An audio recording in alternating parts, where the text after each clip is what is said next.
ಎಲ್ರಿಗೂ ನಮಸ್ಕಾರ. ಇವತ್ತು ನಾನು ಜೋಳದ ಕಡುಬು, ಸಜ್ಜಿ ಕಡುಬು ಮಾಡ್ತಾರಲ್ಲ ಆ ಥರ ನಾನೇನು ಮಾಡೀನಿ ಇವತ್ತು ಸಜ್ಜಿ ಕಡುಬು ಮಾಡ್ಬೇಕಂತ ಅಂದ್ಕೊಂಡೀನಿ ನೋಡಿರಿ.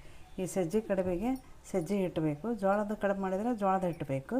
ಇದರಂಗೆ ಏನದಲ್ಲ ಇನ್ನೊಂದು ಜೋಳ ಇರ್ತದೆ, ಅದು ಕಡುಬಿನ ಜೋಳನೇ ಅಂತಾರೆ. ಒಂದೊಂದು ಕಡೆ ಏನದಲ್ಲ ಕಣಕದ ಜೋಳ ಅಂತಾರೆ. ಅದು ಭಯಂಕರ ಜಿಗಿ ಇರ್ತದೆ. ಅದ್ರದ್ದು ಕಡುಬು ಮಾಡಿಕೊಂಡು ಅದಕ್ಕೇನದಲ್ಲ ಹೈಗ್ರೋ ಏನು ಮಾಡ್ತೀವಲ್ಲ ಆ ಥರ ಸಿಹಿ ಅಂದು ಸ್ವೀಟ್ ಹಚ್ಕೊಂಡು ತಿಂತಾರೆ. ಅದಕ್ಕೆ ಹೈಗ್ರೋ ಮಾಡಿ ಒಂದೊಂದು ಕಡೆ ಅದಕ್ಕೆ ಬೆಲ್ಲಕ್ಕೆ ಬೇಳೆ ಅಂತಾರೆ. ಅಂದರೆ ಬೇಳೆ ಕುದಿಸ್ಬಿಟ್ಟು ಬೆಲ್ಲ ಹಾಕಿ ಎಲ್ಲ ನಾವು ಡ್ರೈ ಫ್ರೂಟ್ಸ್ ಹಾಕಿ ಮಾಡ್ತೀವಲ್ಲ ಹೈಗ್ರೋ, ಆ ಥರ ಮಾಡಿ ಅದನ್ನು ಹಚ್ಕೊಂಡು ತಿಂತಾರೆ. ಇದಕ್ಕೇನದಲ್ಲ ಪುಂಡಿ ಪಲ್ಯ, ಹಿಂಡಿ ಪಲ್ಯ ಮಾಡ್ತಾರೆ ಇದಕ್ಕೆ. ನಮ್ಮ ಕಡೆ ಎಲ್ಲ ನಾವು ಏನದಲ್ಲ ಶ್ರಾವಣ ಮಾಸದ ಗೌರಿ ಕೂಡಿಸ್ತೀವಲ್ಲ, ಶನಿವಾರ ದಿನ ನೈವೇದ್ಯಕ್ಕೆ ಏನದಲ್ಲ ನಾವು ಹಿಂಡಿ ಪಲ್ಯ, ಪುಂಡಿ ಪಲ್ಯ, ಸಜ್ಜಿ ಕಡುಬು, ಜೋಳದ ಕಡುಬು ಎಲ್ಲ ಮಾಡ್ತೀವಿ. ಅದನ್ನು ನಿಮಗೆ ಶ್ರಾವಣ ಮಾಸದಾಗ ಒಂದು ಶನಿವಾರ ದಿನ ಪೂರ್ತಿ ನಾನು ಗೌರಿ ಅಡುಗೆ ತೋರಿಸ್ತೀನಿ ಅಂತ. ಅವಾಗ ಈಗೇನದಲ್ಲ ನಮ್ಮಲ್ಲಿ ವಾರ ಹಿಡ್ದಾರ, ಅದರ ಸಂಬಂಧ ಏನದಲ್ಲ ನಾವು ಇದು ಸಜ್ಜಿ ಕಡುಬು ಮಾಡ್ಲಿಕ್ಕತ್ತೀವಿ. ಅಂದರೆ ಇವತ್ತಿನ ದಿನದಲ್ಲಿ ಭಕ್ರಿ ಚಪಾತಿ ಏನೂ ಮಾಡೋಂಗಿಲ್ಲ. ಅದಕ್ಕೆ ನಾವೇನದಲ್ಲ ಸಜ್ಜಿ ಕಡುಬು, ಪುಂಡಿ ಪಲ್ಯ ಮಾಡೀನಿ. ಅದನ್ನೇ ನಿಮಗೆ ವಿಡಿಯೋ ಮಾಡಿ ತೋರಿಸ್ಬೇಕು ಅಂದ್ಕೊಂಡು ತೋರಿಸ್ಲಿಕ್ಕತ್ತೀನಿ. ಇದಕ್ಕೇನೇನು ಬೇಕಂತ ಹೇಳ್ತೀನಿ ನೋಡಿರಿ. ಇದಕ್ಕೊಂಚೂರು ಸಜ್ಜಿ ಹಿಟ್ಟು ಇಟ್ಕೊಂಡೀನಿ. ನಮಗೆ ಎಷ್ಟು ಬೇಕೋ ಅಷ್ಟು ಇಟ್ಕೊಳ್ಳೋದು.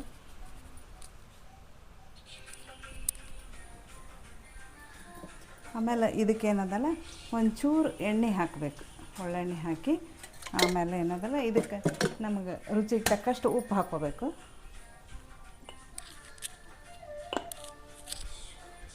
ಒಂದು ಚಿಟಿಕೆ ಉಪ್ಪು, ಭಾಳ ಹಾಕ್ಕೋಬೇಡ್ರಿ.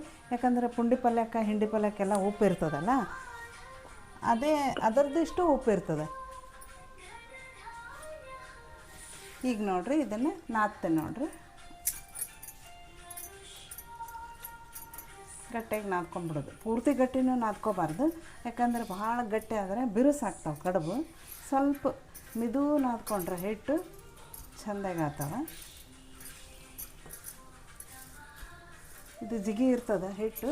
ಅಕಸ್ಮಾತ್ ಜಿಗಿ ಇಲ್ಲ ಅಂತಂದ್ರೂ ನಡೀತದೆ. ಕಡುಬಿಗೆ ಏನು ಅಂಥ ಪರಿ ಜಿಗಿ ಬೇಕಂತ ಅನ್ನಂಗಿಲ್ಲ, ಭಕ್ರಿಗೆ ಬೇಕಂದಂಗೆ. ಯಾಕೆ ಭಕ್ರಿ ಅಂದರೆ ಬಡಿಬೇಕಾಗ್ತದಲ್ಲ, ಇದೇನಿಲ್ಲ, ನಾವು ಗುಂಡಕ್ಕೆ ಮಾಡಿಬಿಡ್ತೀವಲ್ಲ, ಇದಕ್ಕೆ ನಡೀತದೆ. ಇದಕ್ಕೆ ಪುಂಡಿ ಪಲ್ಯ ಭಾರಿ ಟೇಸ್ಟ್ ಆಗ್ತದೆ. ಅಂದರೆ ಪುಂಡಿ ಪಲ್ಯ ಅಂತಂದ್ರೆ ಹೆಂಗೆ ಚಟ್ನಿನೂ ಮಾಡ್ಕೋಬಹುದು.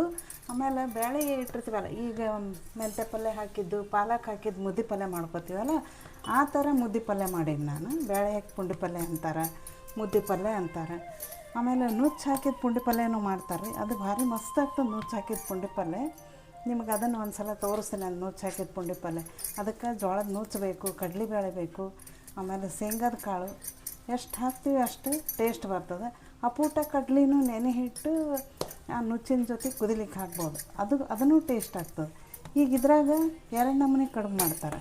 ಹೆಂಗಂದ್ರೆ ಗುಂಡು ಗಡುಬು, ಆಮೇಲೆ ಬಟ್ಲೆ ಗಡುಬು ಅಂತ.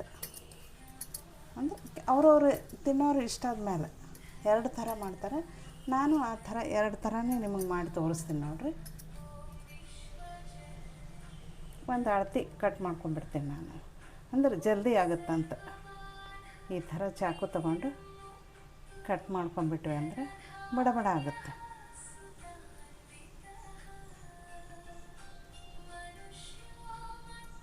ಈ ಥರ ಇದೇನದಲ್ಲ ಹಿಂಗೆ ಗುಂಡಕ್ಕೆ. ಇಲ್ಲೇನದಲ್ಲ ಆಲ್ರೆಡಿ ನಾನು ನೀರು ಕುದಿಲಿಕ್ಕೆ ಇಟ್ಟೀನಿ. ಬಟ್ ಇದು ಬೋಗಣಿ ಇಟ್ಟು ನೀರು ಕುದಿಲಿಕ್ಕೆ ಇಟ್ಟೀನಿ. ಇದ್ರಾಗ ಒಂದನಿ ಎಣ್ಣೆ ಹಾಕಿಬಿಟ್ಟೀನಿ, ಅಂದ್ರೆ ಹತ್ಕೋಬಾರ್ದಂತ. ಈ ಥರ ಏನದಲ್ಲ ಕಡುಬು ಮಾಡ್ತೇನೆ ನೋಡಿರಿ.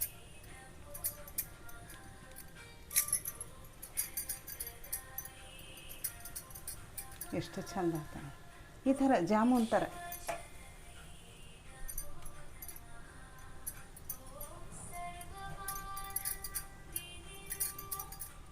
ಈಗ ನೋಡಿರಿ ನೀರು ಕುದಿಲಿಕ್ಕತ್ತದ, ಇವನ್ನ ಹಾಕ್ತೀನಿ ನೋಡಿರಿ.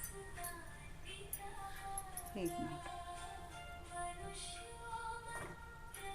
ತಾನೇ ಕುದೀತದೆ ಚೆಂದಾಗಿ. ಸ್ವಲ್ಪ ಗ್ಯಾಸ್ ಅಷ್ಟೇ ಇಡಬೇಕು.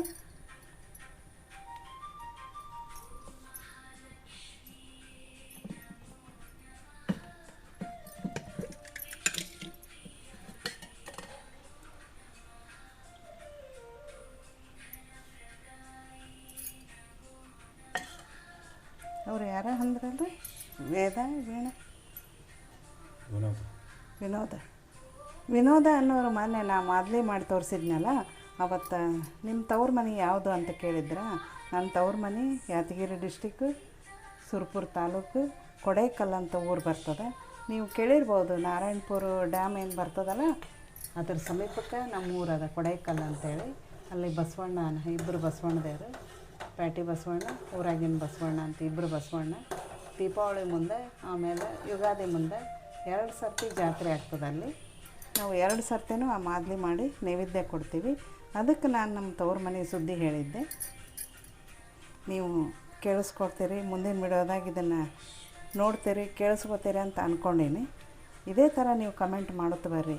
ಆಮೇಲೆ ಎಲ್ರಿಗೂ ಕೇಳೋದು, ನಡ್ಬರ್ಕ ವಿಡಿಯೋನ ಓಡಿಸ್ಕೊಂಡು ನೋಡಬೇಡ್ರಿ. ದಯವಿಟ್ಟು ಮೊದಲಿನಿಂದ ಕೊನೆವರೆಗೂ ನೋಡಿದರೆ ನಿಮಗೆ ಅರ್ಥ ಆಗುತ್ತೆ. ಈಗ ನೋಡಿರಿ, ಇನ್ನೊಂದು ಥರ ಕಡುಬು ಅಂದನಲ್ಲ, ಈ ಥರ ಬಟ್ಲು ಗಡುಬು ಹಿಂಗೆ, ಇದಕ್ಕೇನಂತಾರೆ ಬಟ್ಲು ಗಡುಬು ಅಂತಾರೆ. ಈ ಥರನೂ ಮಾಡ್ಕೋಬೋದು, ಅವ್ರವ್ರ ಟೇಸ್ಟ್. ಅದು ದಪ್ಪ ಆಗ್ತದಪ್ಪ ಅಂತಂದರೆ ಇದು ತೆಳ್ಳಗೆ ಚೆಂದ ಇರ್ತದೆ. ಈ ಥರನೂ ಮಾಡ್ಕೋಬೋದು.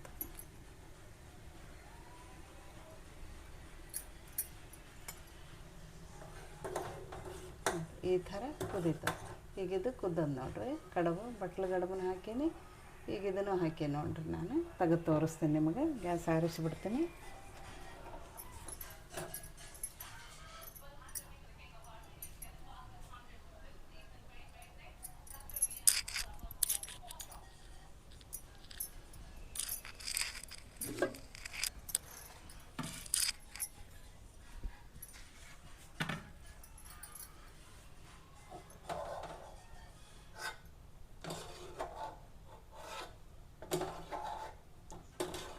ಕಡುಬೆಲ್ಲ ಕುದ್ದುಬಿಟ್ಟಾವ ನೋಡ್ರಿ ಈಗ ಚೆಂದಾಗಿ.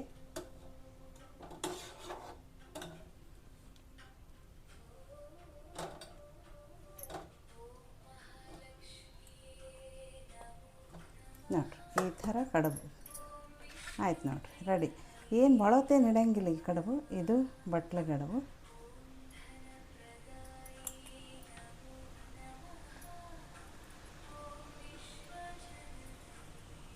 ಇದು ಬಟ್ಲು ಗಡುಬು, ಇದು ಗುಂಡು ಗಡುಬು.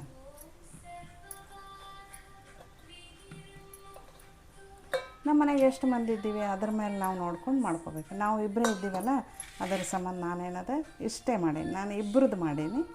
ನೀವು ಭಾಳ ಜನ ಇದ್ದರೆ ಸ್ವಲ್ಪ ಭಾಳ ಮಾಡ್ಕೋಬೇಕು. ಆಮೇಲೆ ಇದೇನದಲ್ಲ, ಸಾಯಂಕಾಲ ಉಳಿತು ಅಂತಂದ್ರೆ ನೀವೇನು ಮಾಡಬೇಕು, ಸ್ವಲ್ಪ ಬಿರುಸಾಗಿಬಿಡ್ತಾವಪ್ಪ ಸಂಜೆ ಮುಂದೆ ಹೆಂಗೆ ತಿನ್ನೋದು ಅಂತಂದ್ರೆ ನೀವೇನು ಮಾಡಬೇಕು, ಬಿಸಿ ನೀರು ಕುದಿಲಿಕ್ಕೆ ಇಟ್ಬಿಟ್ಟು ಆ ಬಿಸಿ ನೀರಾಗ ಹಾಕಿ 2 ನಿಮಿಷ ಮಾಡಿ ತೊಗೊಂಡ್ವಿ ಅಂತಂದ್ರೆ ಮತ್ತೇನದಲ್ಲ ಚಂದ ಬಿಸಿ ಬಿಸಿ ಕಡುಬು ಆಗ್ತಾವೆ. ಮತ್ತು ಆ ಥರ ನೀವು ಮತ್ತೆ ಮಾಡ್ಕೋಬೋದು ನೋಡಿರಿ. ಈಗ ಹೆಂಗದ ಇದಕ್ಕೆ ಮತ್ತೇನದಲ್ಲ, ನೀವು ಇದು ಪುಂಡಿ ಪಲ್ಯಕ್ಕೆ ಏನದಲ್ಲ, ಬೇಳೆ ಹಾಕಿ ಶೇಂಗಾದ ಕಾಳು ಹಾಕಿ ಬೆಳ್ಳುಳ್ಳಿ ಹಾಕಿ ಎಣ್ಣೆ ಹಾಕಿ ಕುದಿಸಿ ನಾನು.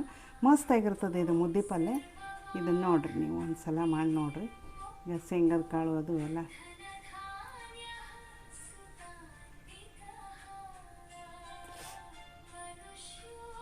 ಈ ಥರ ಪುಂಡಿ ಪಲ್ಯ ಕಡುಬು ಭಾರಿ ಮಸ್ತ್ ಆಗ್ತದೆ. ನೀವು ಒಂದು ಸಲ ಮಾಡಿ ನೋಡ್ತೀರಲ್ಲ, ಸಜ್ಜಿ ಕಡುಬು ಪುಂಡಿ ಪಲ್ಯ ಇದೇ ಥರ ಜೋಳದ ಕಡುಬನ್ನು ಮಾಡ್ತಾರೆ.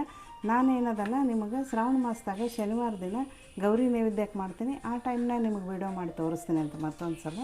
ಈಗ ನೀವೇನದಲ್ಲ ಶೇರ್ ಮಾಡಿರಿ, ಲೈಕ್ ಮಾಡಿರಿ, ಸಬ್ಸ್ಕ್ರೈಬ್ ಮಾಡಿರಿ, ಕಮೆಂಟ್ ಮಾಡೋದು ಮಾತ್ರ ಮರಿಬೇಡ್ರಿ. ಏನೇ ಇರಲಿ ಕಮೆಂಟ್ ಮಾಡಿರಿ. ಆಮೇಲೆ ನಿಮ್ಮ ಕಡೆ ಏನಾರು ಈ ಥರ ಕರಿಗಡುಬು ಮಾಡ್ತಿದ್ರಿ ಅಂತಂದ್ರೆ ಕಡುಬು, ಜೋಳದ ಕಡುಬು, ಸಜ್ಜಿ ಕಡುಬು, ಆಮೇಲೆ ಕಣಕದ ಜೋಳದ ಕಡುಬು, ಅದು ಕಡುಬಿನ ಜೋಳ ಅಂತಲೇ ಬರುತ್ತೆ.